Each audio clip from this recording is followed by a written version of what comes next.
Episode 120 is underway here on Hoops Across the Mountain State. It is our preview season since the basketball season is right around the corner. We're going to be doing exactly what we did last year. We're going to start in the Mountain East Conference, then we'll go to the River States Conference, which is NAIA. We'll talk some post-grad, Division II basketball, maybe even some Division III basketball, and eventually Division I basketball, leading into our girls and boys high school previews for this podcast. And if you guys are new to this, as I said in the last episode with John Perry from Navy, you can follow me on Twitter at Taylor_Kennedy7 for all the latest about this podcast. Subscribe to the podcast on Apple Podcasts, Spotify, and YouTube as well. Well, let's not waste any time. Friend of the program is back, and anytime I get to talk with Coach Howlett, it's a great day. I'm just saying right now, I'm recording this at 9:03 on a Wednesday. Anytime I get to talk to Coach Howlett, regardless of the time, it's a great time. I'm just saying, hey, I speak on my own behalf, but please welcome to the program West Liberty Hilltoppers men's head basketball coach, Mr. Ben Howlett himself. Coach, welcome back. Thanks for having me on here again, Taylor. How's everything been up on the hill? It's going well. We've been at it now for 5 to 6 weeks and getting accustomed to our new players. We have 7 new guys in the program. 4 of those guys are transfers and 3 high school players, and we have 7 guys returning from last year. So it's probably more teaching, more coaching this year than we've had to do in the past, just because 50% of our roster is new players. But I like this group a lot. We're having a lot of fun and we're working hard. When you talk about teaching these new guys, I would assume as a coach and as for your coaching staff as well, your patience is definitely something that, you guys start to learn more about yourself when you have new guys, especially whenever 50% of your roster is new. Yeah. And for us, obviously, we play a different brand of basketball with, we're about as up-tempo as you can be. And there's probably more of a learning curve here than there is a lot of other places, just because of the different style of play. So it's 4 of our guys, like I told you, were at different colleges, and they're probably at the different end of the spectrum as far as style of play. So we have to really mold them into playing our brand of basketball, which, that doesn't happen overnight. It takes, several weeks. And a lot of it is just getting these guys to play harder than they think they're capable of playing, and obviously getting them in what we call West Liberty shape. So I think the 7 new guys have done a really good job. And some of them had to learn a little bit faster and pick things up a little bit quicker, than the others. But like I said, I think that they've done a good job. And we're getting here ready to be in game shape and game form here in a couple of weeks. So walk me through this then. So you guys are teaching these new guys. Is it more of you guys teaching them, or is it the returners, especially your older guys like Malik Mckinney and Bryce Butler, that's teaching them, or is it just a mixture of both, really? Yeah, I think it's both. And that's what something is, I think has been really neat to see, is those returners come out of their shell and become leaders. And a guy like Bryce Butler, when he first got here, was like pulling teeth to get him to say 2 words. And now it's coming to see him be our leader, both, vocally and just by doing, what he does. And he's just done a great job. And like you said, Malik McKinney, it is night and day from when he first got here. He is just a great leader. And, he knows the way we do things here now. This is his 4th year in the system. And I think, for him, he's taken his game to a whole nother level. And I think he's playing his best basketball right now. Before we dive into your roster, let's go back to square one. You guys win the Mountain East Conference championship last year. What needs to happen for you all with such roster turnover? 7 guys returning, 7 new faces as well. But when you have a roster like this, what mindset wise, how do you go into a season? How do you approach that season whenever you have a mixture of guys that are new compared to the guys that are returning? Yeah. So the one thing I really wanted to do was to test our team is schedule at a conference. So if you look at our at a conference schedule, we have Shepherd, Cal PA, Pitt, Johnstown, Lubbock Christian, and Missouri S&T and Bowie State. Those are all good teams.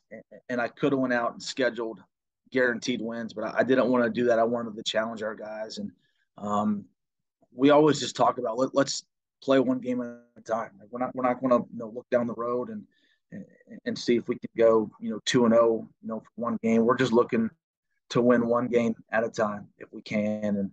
And It's hard. I think a lot of it's luck too. You have to have luck on your side. A couple bounces here and there, and a couple injuries here and there. Our 29-3 season last year might be a 25-4, whatever. You don't know. You just kind of take luck as you get it. And for us right now, it's just we need to take every day and approach every day like it's a championship. And I give our guys credit. Like our practices in the fall are just as intense as they are in the season. They've done a really good job, and they're not perfect by any means, but for the most part, our guys have done a great job and treated these practices like championship games. One of the things that you guys are doing in regards to your schedule, you guys are actually going out to Las Vegas on December 17th and 18th, playing Lubbock Christian University and Missouri S&T. What was the reasoning behind going out west to do something like this? Warm weather.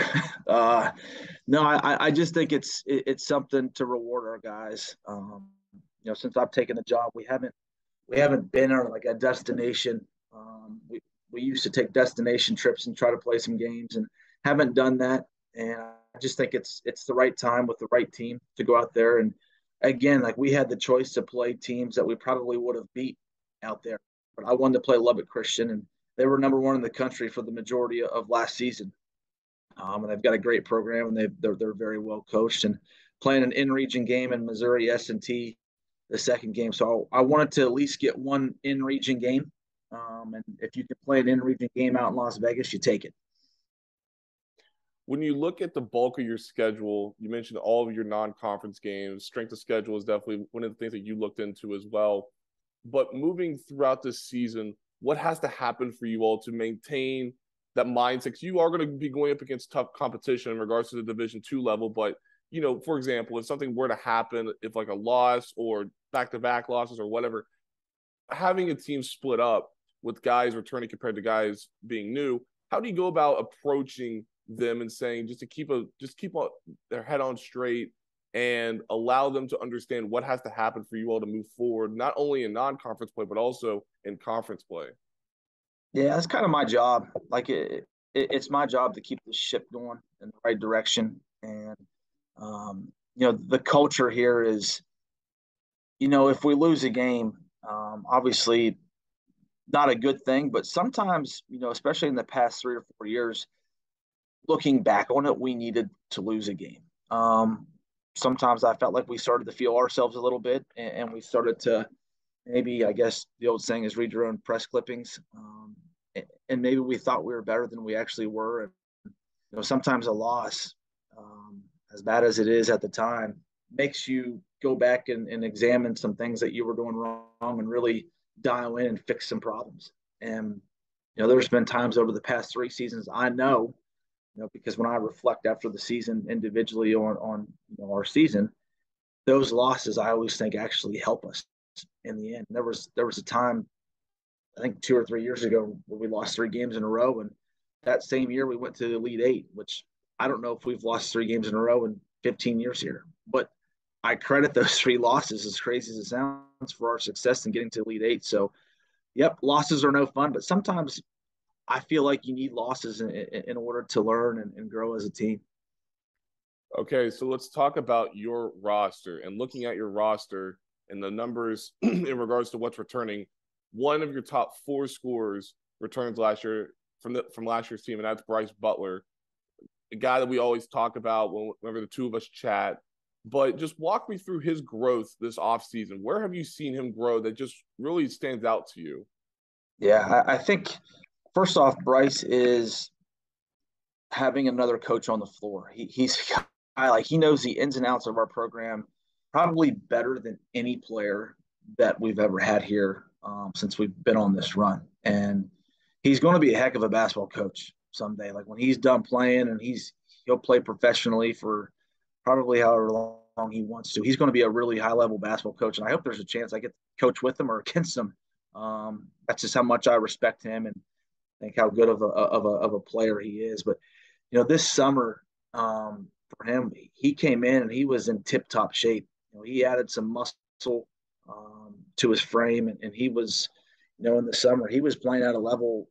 I didn't know how much of a higher level he could get to last year, but this summer he was playing at an extremely high level. And for Bryce, like there are no days off. Like when he plays in practice, this is the exact same way he plays in a game. So he's going to take charges and he's going to throw his body in the way. And as a coach, you're kind of always wondering, like, Bryce, maybe don't take a charge today in practice. Let's just keep you healthy. But he's not one of those guys. Like he's ultra competitive. And like I talked to you earlier about the most growth about Bryce is his leadership. He's becoming an elite leader for us, and there's no one else in the country that I would like to go into battle with than Bryce Butler. On the flip side, let's look at Malik McKinney, a guy that I've been a fan with since he first stepped onto the scene. I even told you that. You see that early on, and you can definitely attest to this, but you see it early on whenever he first stepped in. It took a little bit of time for him to get adjusted to everything, but then last year when I saw him, I was just like, he's starting to get it. He's a scrappy guy. He can get you a bucket whenever you guys need one. Talk about him. I mean, he's such a unique player for a 6'3" guy, left-handed guy as well. Walk me through Malik. How has he just been so impressive this offseason? Yeah, so Malik, first and foremost, I think Malik was overshadowed the past couple of years because of our other guard success. 2 years ago, it was Dalton Bolin that got all the attention. Last year, it was Pat Robinson. So I'm anxious to see how Malik, now that the spotlight might be on him just a little bit more, I'm anxious to see how he responds to that. And Malik's best attribute is his speed. You can't duplicate his speed. He's just, from lateral quickness to point A to point B. He's one of the fastest kids we've ever had in our program. And Malik is the guy that makes our press tick. He can be an elite, pressing player for us. And that's something that we're going to lean on him a lot this year. And I've gotten close with Malik. He's been here for 4 years. He's been extremely loyal to us. And really looking forward to seeing his role expand and seeing how he responds to that and seeing how he can lead our team this season. And then speaking on your new guys, give us a guy or two that people should really keep an eye on this season. Yeah, so I when you talk transfers, I'm going to give you I think all 4 will play for us, but there's 2 of them that stick out to me. And Steve Canada, first and foremost. You talk Malik McKinney speed. Canada is right up there with them. And they're both from PG County in Maryland, and they both can just flat out fly. And Steve is, for a guy to come here and be here for about a month and a half now, he's really caught on things and he understands concepts, and he's really surprised me. I knew he was good coming in here. I didn't know he was this good. And I think his decision-making is extremely high. When you get him in the open court, he tends to make the right play. And another guy is Alec West. He was an all-conference kid out of Ohio Dominican. I recruited him a smidge out of high school. He's out of Toledo. And he's a guy a big 6'4" guard, but we're going to play him at multiple positions. In our system, we can kind of interchange positions. So we see him playing anywhere from the 1 through the 4 for us. And again, as another guy is extremely smart, he's going to be a doctor when it's all said and done. Handful of B's in his life, the rest all A's. And, again, another guy that's picked onto our concepts really fast, and looking forward to seeing what he can do for us this year. In regards to your freshmen, you have 3 new faces in regards to freshmen: Finley Woodward, Grant Barnhart, for people that know that, St. Mary's native, and then Vidan Dronjak. Did I pronounce that correctly? Good job. Yeah. Wow. Okay. Awesome. So when you talk about those 3 guys, what are you seeing from each of them? I think I said this last year about our freshmen. They're being freshmen right now, which is that's a good thing. They're making mistakes. Their heads are spinning at times.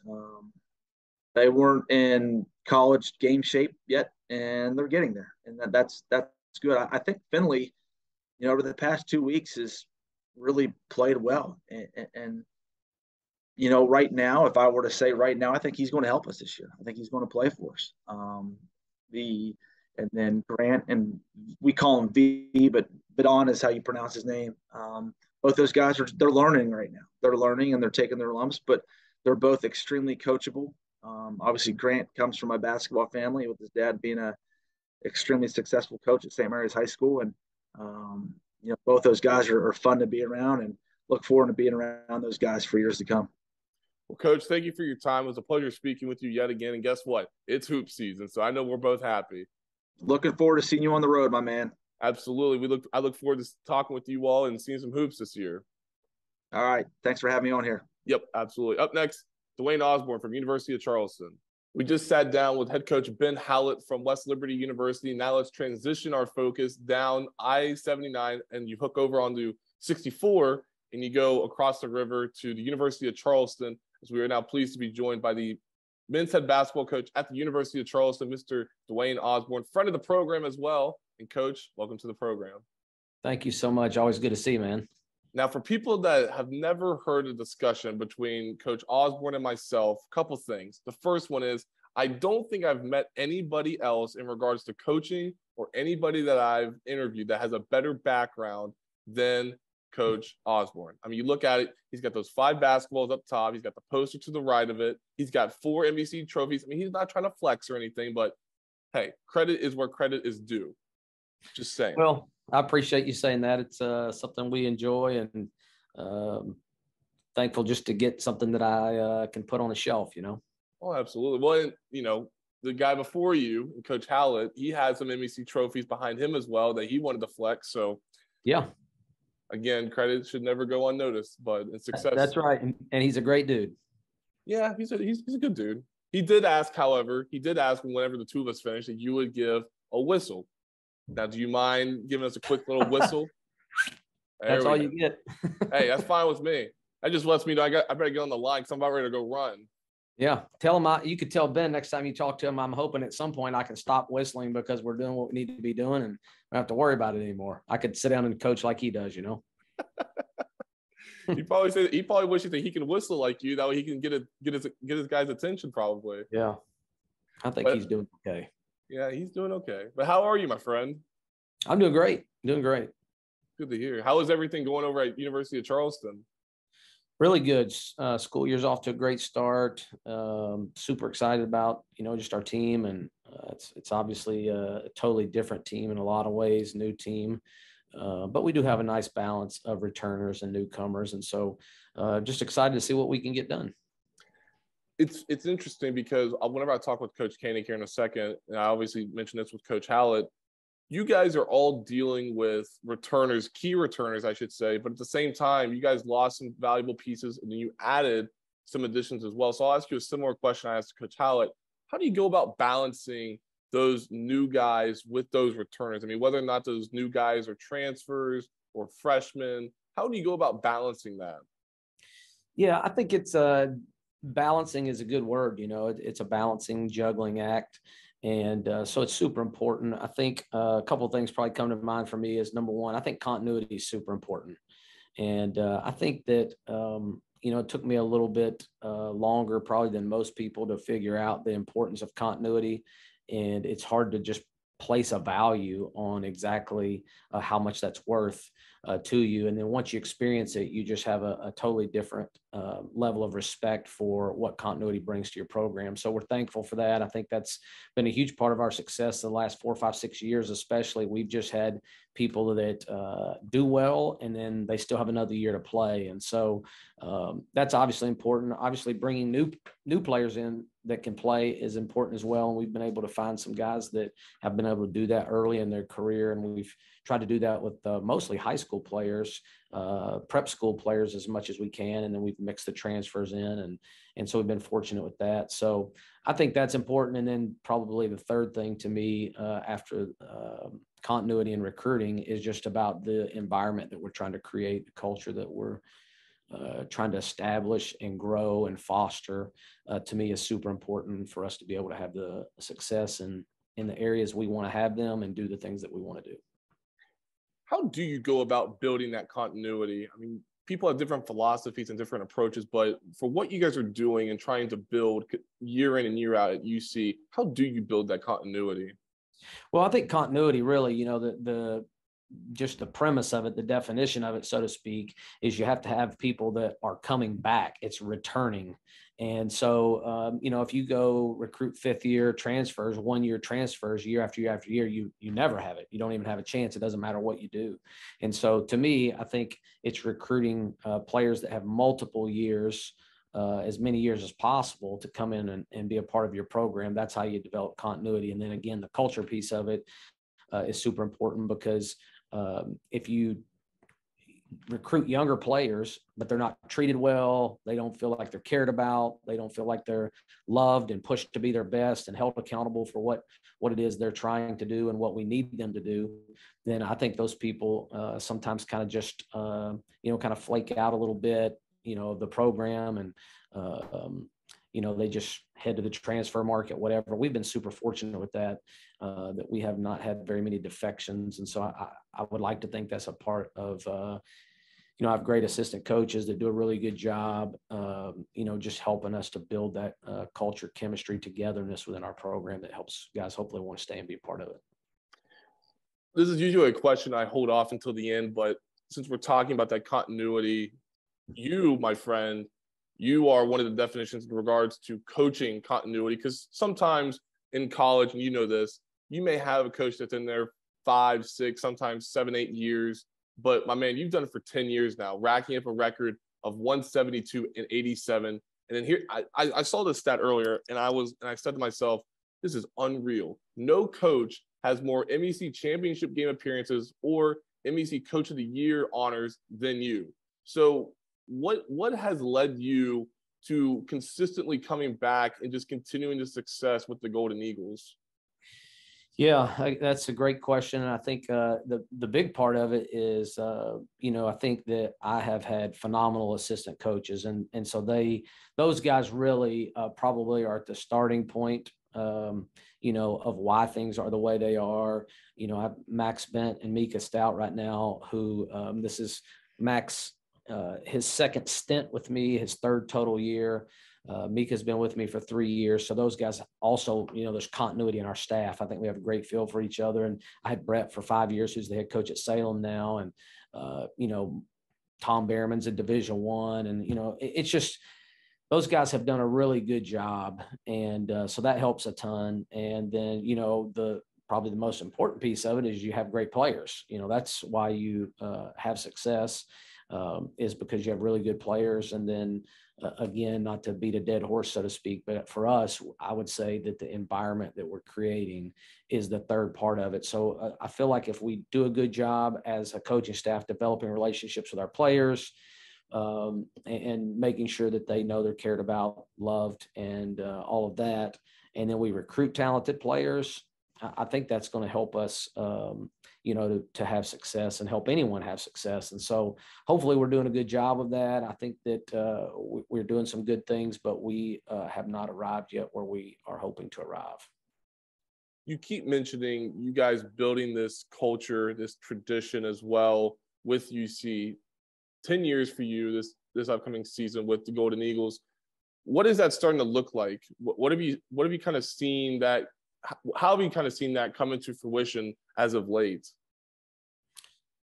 Well, I think it's just a thing that hopefully it's like anything else that just continues to grow, continues to evolve, continues to get better as you go. And so, I think a huge part of that really is on our staff to constantly be pushing ourselves and pushing each other to be really improving and having a growth mindset in what it is that we're trying to do. And so we're super thankful to just get to work with each other. We have a great time.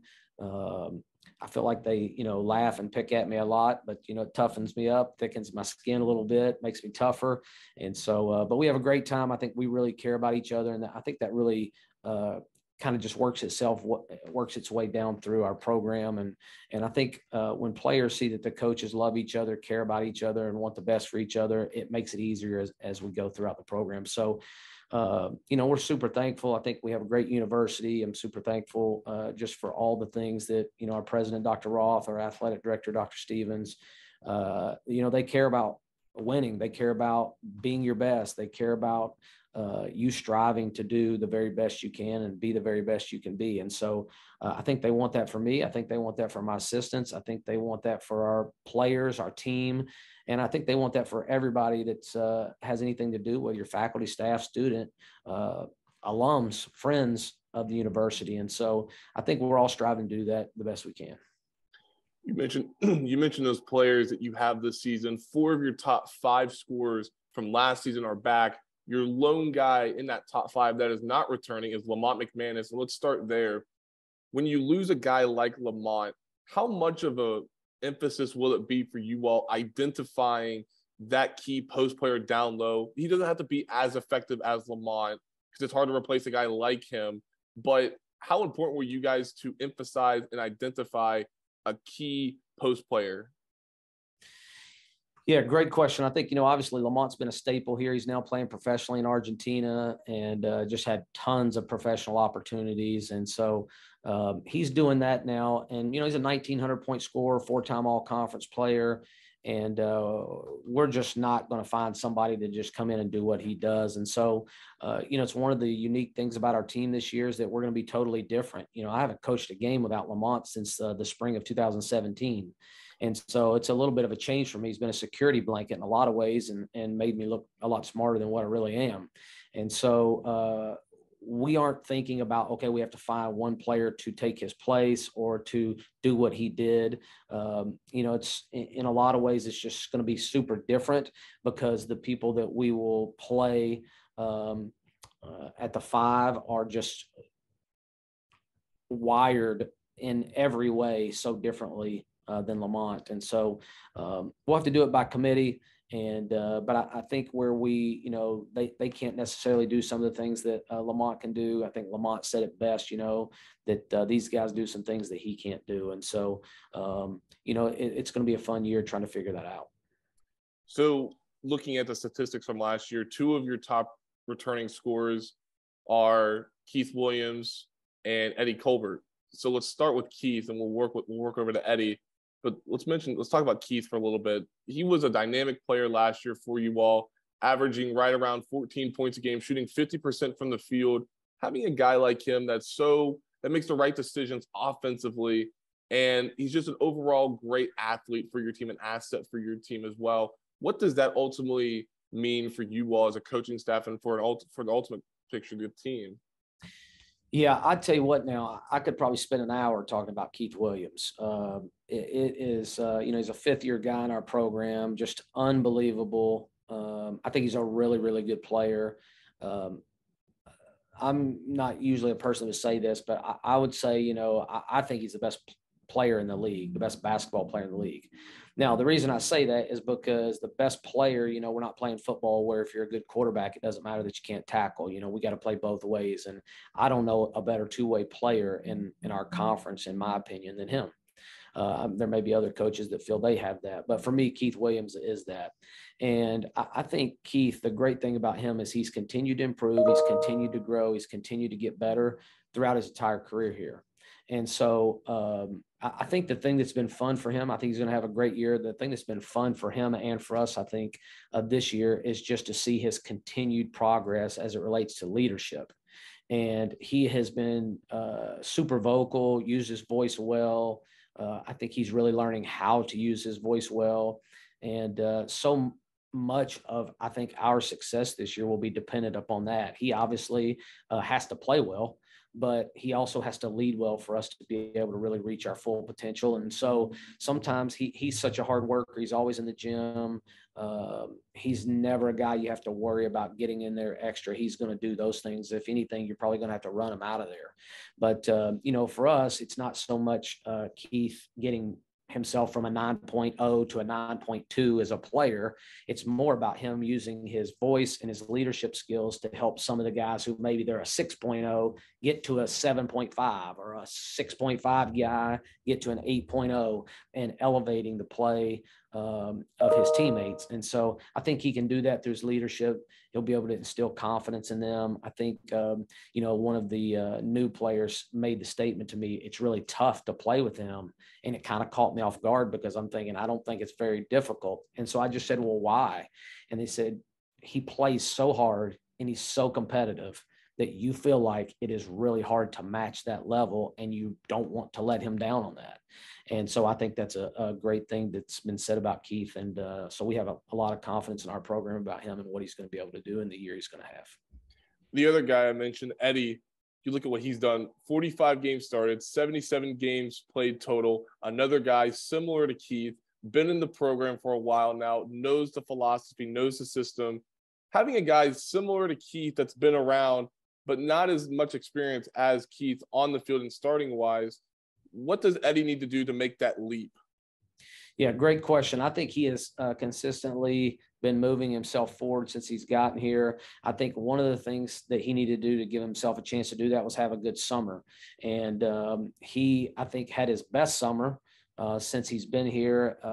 Every lift that we chart, all the maxes and things like that, every single one of his went up. He made good progress this summer. And so we're excited about that. I think he's a very confident, especially offensive player. He's very confident in his abilities to score the ball and shoot the ball. I think he does that well. It might not necessarily be known by other people, but he's one of the highest basketball IQ guys we have. And so, I think the biggest thing he needs to do right now is find some leadership, find a voice and find a way to be able to do that. Sometimes when you have a guy like Keith, it's easy for everybody else just to say, hey, like Keith the guy, and let him do it.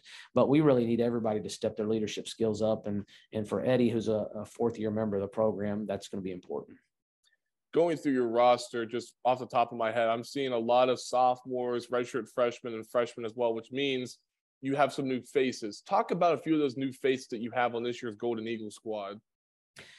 Yeah, I think, probably, some of those guys are going to redshirt, but I think of the guys that are going to play, CJ Meredith is probably – he's the in-between of the group, so to speak. So he actually joined us in January last year. He transferred from Marshall, but he's got 4 years of eligibility left. And so I did a redshirt year over there. And so we're super excited about him. I think he had the opportunity to come in last year, and I don't know that he got better so much in the spring. He really, by the time he got cleared and started being able to practice, it was February 1st. And, as I told him on his visit, and then when he got here, reminded him like he was the least of my concerns in February and March. And so, he was around to kind of see how we do things and to get himself comfortable in that. And then I think what CJ did a really good job of is he really, really worked in the summer. He probably had the best summer of anybody in our program, most development, growth, and things of that nature. And so with 4 years to go, we think he's got a lot of upside. Super, super excited about him. We signed a transfer from West Georgia, Ding, and Ding played at West Georgia for 4 years. He, averaged like 13-3, 13-4 as a junior there on a team that went to the NCAA tournament, and just brings a ton of experience and maturity to our program. He's a graduate student. And, he has just been unbelievable to have here and have as a part of our program. I wish so much that we had him for multiple years, because he brings so many things that are important to have in a winning program. He's very similar to Josh Floyd, who played for us a few years ago. And in our program, Josh Floyd is super highly thought of for just his ability to lead and get things done. And I think Ding will be the same way. He can guard, he can play offense. He has leadership skills that are really good. He also understands how to be a follower.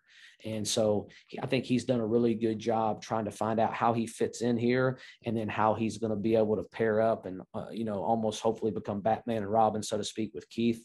And those guys do a good job as both of them being fifth-year seniors to help us, get where we're trying to go. And so I think those two guys are going to be good. We signed Keaton Turner, who we really wanted out of high school from the Columbus area, and he went to Wofford. And so he is transferring here from Wofford, has 3 years left, and we think he has a huge upside. Great kid, comes from a great program, high school program that's won, been coached very well. He understands all those things. And so he has so many things foundationally that are in place that gives him a chance to be a really good player. And I think he just brings a ton to the environment. I think he is, really in a lot of ways being pushed and led by Keith and Ding, who are fifth-year guys. And so he's fortunate in that way to be able to be almost player coached, player led by those guys. And I think he's really responding to that well. And so we're thankful for that. And then we have a freshman, Isaiah Sullivan, who is a long athletic player from Connecticut, and played at Notre Dame Prep. And we think he has a huge upside. It's just probably potential is the word we use so much with him. And just another young man that I think has done a phenomenal job of being coachable. And that's in two ways. Number one, when we ask him to do something, it doesn't always maybe get done right, but he is giving everything he has to try to do that and figure that out. And you can see the constant growth. But I think maybe even more important than just taking it from the coaching staff is I think that he listens to his teammates well. And again, to me, I'm a big leadership guy, and I believe a part of being a great leader and becoming a great leader is understanding how to be a great follower and how to go through that process. And so he's doing a really good job. We're excited about his upside as well. And then the last guy I'd mentioned would be Noah Rittinger. He, is a local kid that has 4 years left again, and just his upside so high. I've known him since he was in middle school when I moved here. He's one of the first kids I ever saw in the gym. He's a sixth grader or whatever it was at the time. And, I know his dad well and his family, great people. And so we're super excited to have him here. His growth, in this interim, he's at Marshall last year, just his growth is pretty wild. So like if you saw him as maybe a junior in high school and then you saw him today, the difference in his body, unbelievable. The amount of work he puts in, unbelievable. And I think Todd May has talked a lot about Ethan Heller for their program, that every time they have a max, he's going to be the guy that reps the most, does the most weight, whatever. That's Noah for us, like he just really is pushing hard, pushes himself in conditioning. And I think he's got a bright future. Well, Coach, thank you for your time. It's a pleasure speaking with you. Good luck this season. And I hope to see what the University of Charleston does in the upcoming 22-23 season. Taylor, thanks for having me. I always enjoy spending time with you. Likewise, my friend. Up next, Tim Koenig from Fairmont State here on Hoops Across the Mountain State. We've talked Hilltoppers. We've talked Golden Eagles. Let's talk some Falcon basketball. We head up north now on 79, and we go to Fairmont, where we are pleased to be joined by Fairmont State men's head basketball coach Tim Koenig. Coach, welcome to the program. Thanks, Taylor. Thanks for having me. I was thinking about this the other day. I've had Coach Osborne and Coach Howlett on numerous times. You guys are pretty much the front of the program. You guys could pretty much be unofficial co-host whenever you guys wanted to. I'm just saying that's just what Intel was telling me. All right, let's do like a triumvirate. We'll have you run point, and we'll just kind of be on a group discussion. What do you think? I'm in. I mean, if I'm running the point, hey, you got to throw Brian Poor in there. I mean, his one-liners at media day. We're finally gonna have a media day. Like they're fantastic. Oh, absolutely. That's absolutely. So you're telling me that I'm playing the point as a 6'5" guard when I got Coach Howlett, I got you, I got Coach Osborne. I mean, why am I running the point? Well, Howlett's the good one. I haven't seen Coach Osborne play, but I've done that my whole life. I want to shoot sometimes, man. I know. I always had to get the ball to people. Give me a shot, brother. So are we putting Coach Poor down at the 5 then? Oh yeah, I don't know. I don't have a witty response for him. Just let him set a pick or something. I don't know. No, but yeah, I know if we actually play, don't worry, I won't shoot the ball. I'll get the ball to the scores. I know my role. If not, I get subbed out of the game. Hey, I know my role too. I just know that I do whatever Coach tells me, so that's why I'm here. There you go. But how are you? How's everything going over at Fairmont State? Oh, things are good. Yeah, no, things are good. We the preseason, started a little earlier. Our classes start a little earlier than most. We've got a special needs clinic going on today. We'll do here after we wrap this up. So doing some things in the community. And obviously we're working out, doing workouts. So a lot of new guys, a lot of new faces, but quite a few returners as well. We'll get to that here in a second, but when you look at what's been going on in regards to working out and practice and stuff like that, what are you starting to learn about this year's Falcons team? Well, we still have those two guys on the sideline, the ones that got hurt, the season-ending injuries with Shemek and Seth. So every practice, you see those guys and you see them doing extra running or working out or whatever it is. So there's always something going on, in the periphery. But what we're learning is, I think we have some versatile pieces. We don't have to play just one style. I think there's some versatility, which is good. Especially late in the year last year, we pretty much had to play one style. So it's nice to be able to play a couple different styles. So give us an update. How are Shimmick and Seth? We'll see if, the great equalizer is when 5-on-5 and contact come, but both are going to the doctor to get that clearance, by the end of the month.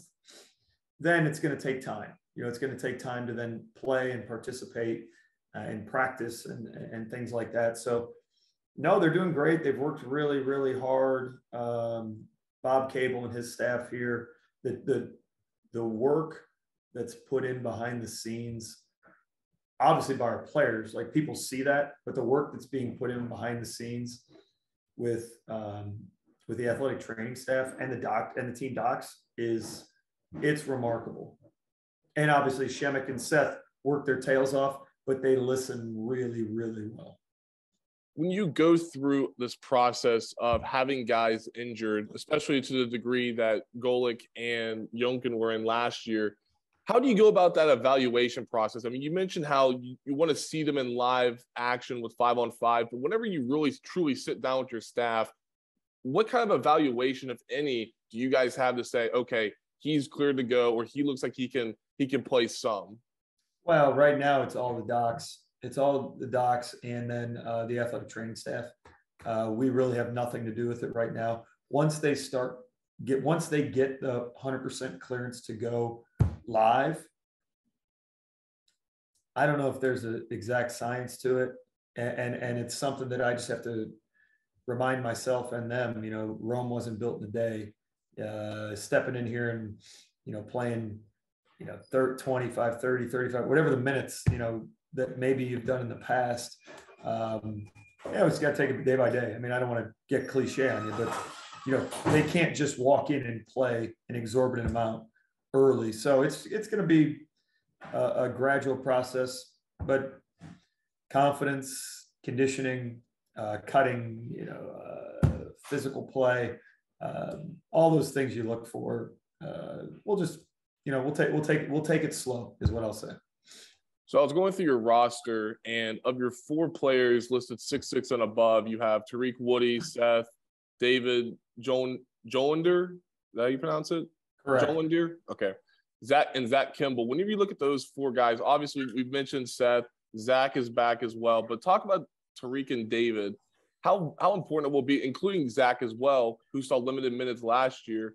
But how do you try and get those 3 prepared for the worst case scenario? I mean, obviously you plan for the best, but if Seth isn't ready to go come game 1, how does that all play out for you all? Well, that's been our entire preseason, so it's actually not too hard in the preparation process. Those guys have been getting reps, all the reps, when we're practicing. So, that's what's going on a daily basis. Tariq's been there and done it. If you remember years ago with Wheeling, when Coach Peckinpah was the head coach and they had a lot of young guys, and, now Manny Onsung is over at Vanderbilt. There's guys kind of all over, but Tariq Woody had transferred. They had dropped his major at Wheeling, so he transferred out west, and now he is back a little closer to home. Coach Heath Granger, knew him a little bit. He was at Wheeling for a little bit before coming here, and so he's more veteran. Whereas David is an older freshman, though. Like, we tried to get him in last year. He signed with us last year, but they shut down embassies, and we tried, but we couldn't get him in. But he played, first division club ball was in Sweden. So he's played very, very high level basketball. So he has a very good, a lot of experience. Zach's another international guy, redshirted last year. Doing well. These guys will all see time in our scrimmages. And, what was the other guy you mentioned? Well, I was just talking about Seth. I mean, we mentioned Seth, but you hit all the other. Just those 3 bigs. Yeah. I mean, those guys, they'll see action in our scrimmages. Exactly how their roles are, I don't really know yet. We'll probably have a better idea, once we play some other teams.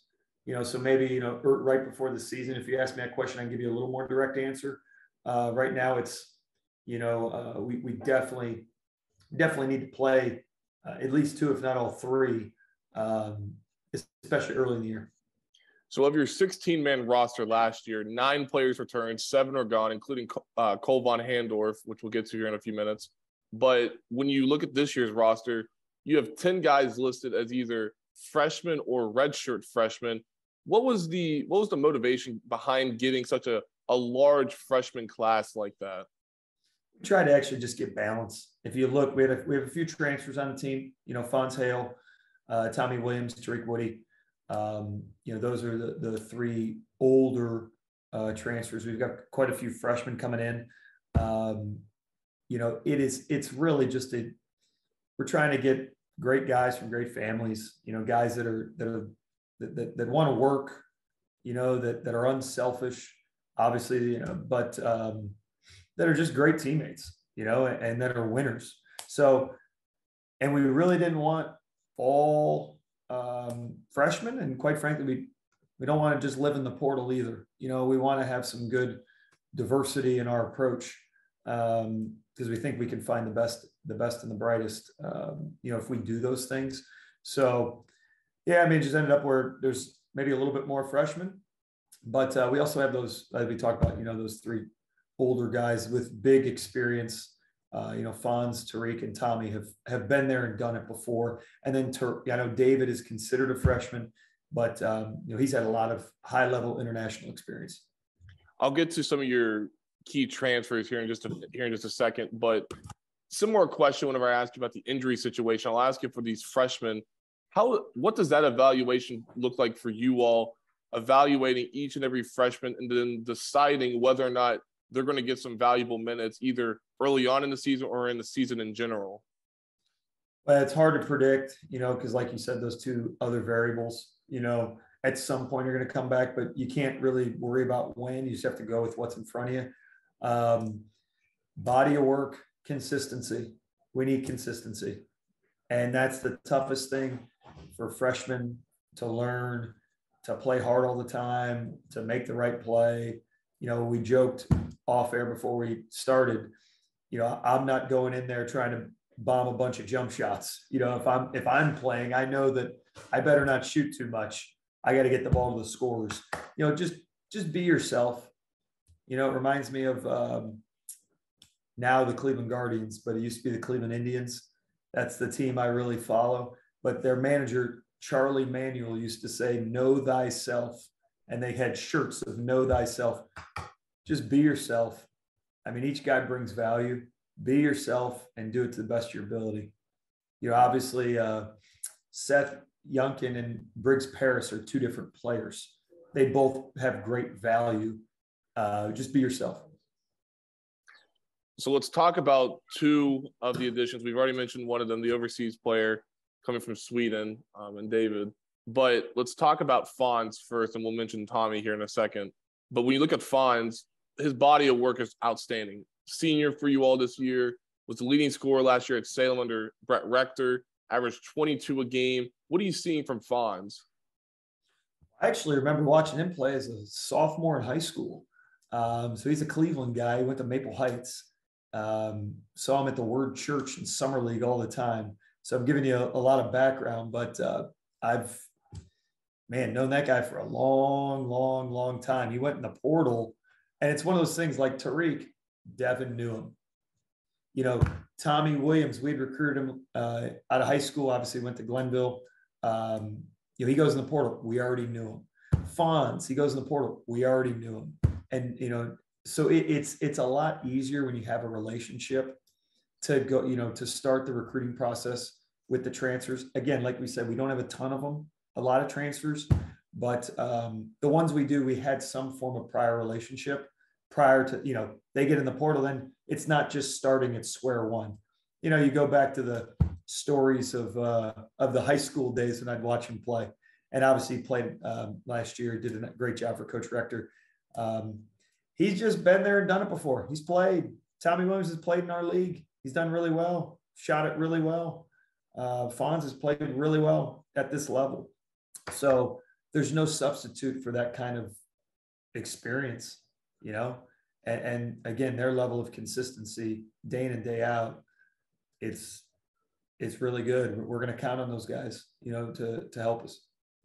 So then along those lines with Tommy, you mentioned he's a Glenville guy, played for Justin Caldwell down in Glenville with the Pioneers, fourth in the team in scoring, had the best three-point shooting percentage, shooting 47%. Having a guy like Tommy that's played in this league, now coming up and playing for you all, how important is that for him to be put into the system and also helping the returners as well, teach those younger guys what to expect in this league? Yeah, I mean, he makes shots, but he makes the right play, defends, he gets loose balls, he scraps, the preparation daily with the shot making, but folks, especially younger guys, seeing his level of intensity on the defensive end and his decision making on both ends, that's a good separator, and that's something that we when you're breaking film down, just the easy play a lot of times is the best play. And he just makes the easy play, makes the right play. So in terms of teaching others, a lot of things can be done just through experience and learning, learning through the experience. So younger guys are seeing that through him, and we're obviously using him as examples. As I mentioned, 9 returners from last year's team, 6 of which were your top 7 scorers. The only one not returning is Cole Von Handorf, who's now playing professionally. But your leading scorer from a season ago was Isaiah Sanders, who averaged 21 and 5 rebounds. Looking at him, we talked so much about how good of a player he is compared to other MEC guys, and his level of athleticism and playmaking is just unbelievable. But having a guy like him back with his level of expertise and him being a veteran in this league, what does that mean for you all to get him back? Obviously, if we can have Isaiah back, we want Isaiah back, he's taken on an even bigger leadership role. His just day-to-day approach is really impressive. Obviously, there's some results that are good, really good too, but he's been great, just bringing it every day. And that's something, his enthusiasm is contagious. So, but him, not just Zay, Briggs Paris, George Mangus, you go down, obviously Zion Dobbs, and then you see Shemek and Seth, these returners that you're talking about, those 6 returners, 6 of those 7, their daily just work ethic and approach, it's really good, and it's contagious.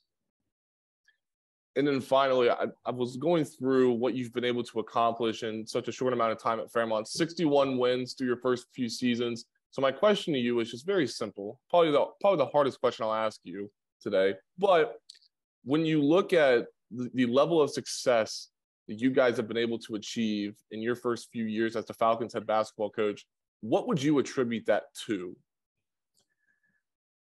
Well, it's just great people. It started with Coach Calhoun, with Jared. He turned this sucker around.